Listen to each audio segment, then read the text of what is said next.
Қайырлы күн достар, бүгін біз донер пісіреміз үй жағдайында. Тауықтың төс етін осылай жіңішке қылып жалпақ етіп кесіп аламыз. Осыған енді маринад жасаймыз тауықтың төс етін. Куриный бульон, тұз, сосын паприка.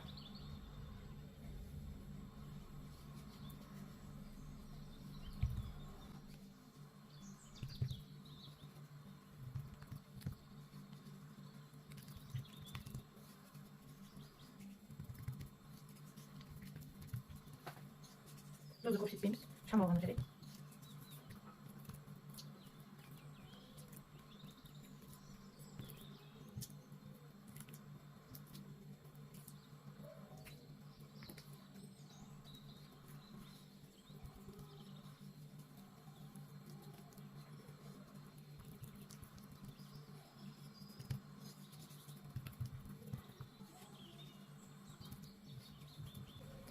Міне осылай 15-20 минутқа маринадқа қоямыз.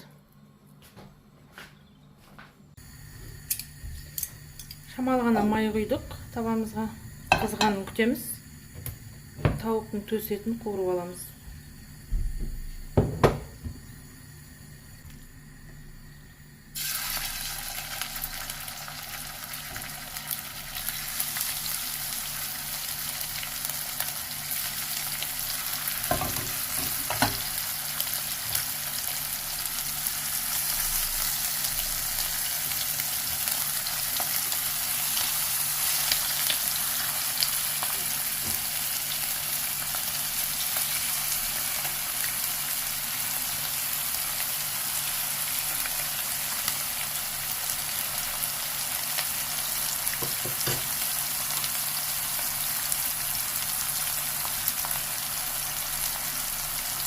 Газды орташа отқа қоямыз.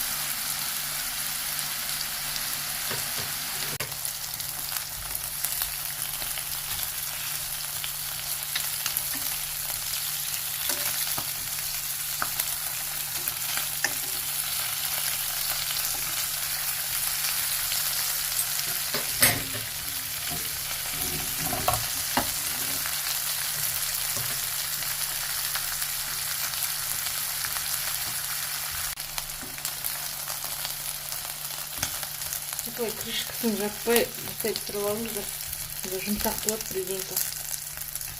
Ал егер крышкасын жауып мүсеңдер сухой болып кетеді. Парға пісіп.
Достар, міне тауығымызды пісіріп алдық.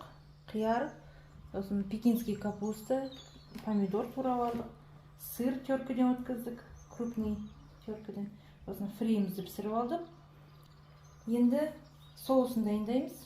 Оған шамалғана чеснок, сосын менде замороженный укроп, свежий укроп болса пайдалансаңыздар болады. Тұз, сосын қаймақ. соус жасаймыз.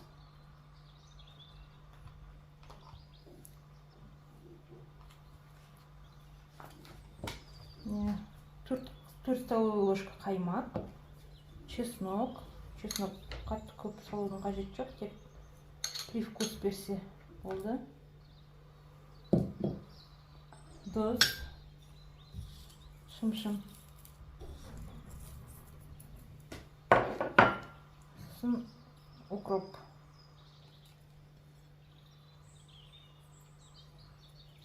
Укроп салсаңыз да болады, салмасаңыз да болады, өз еркілеріңіз.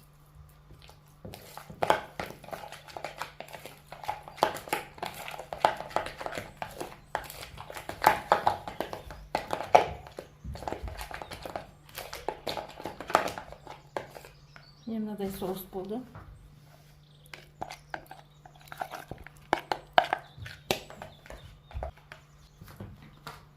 Енді жинаймыз донерімізді.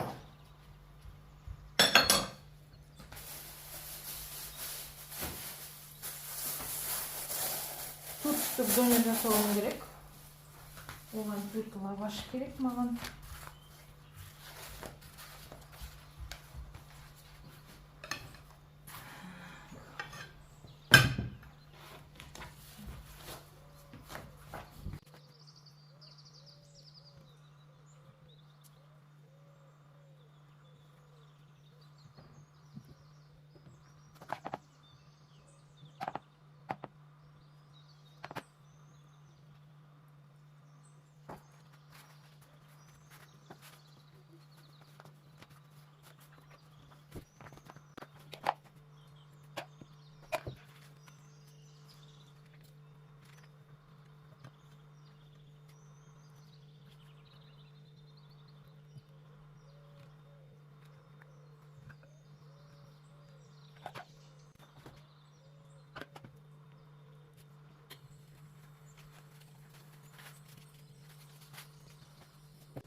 Донерім дайын.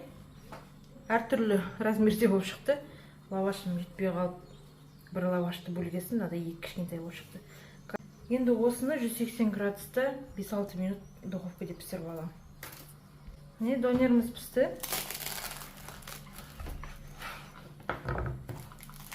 Опа.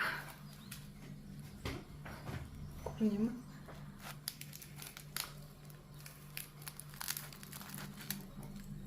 Опа.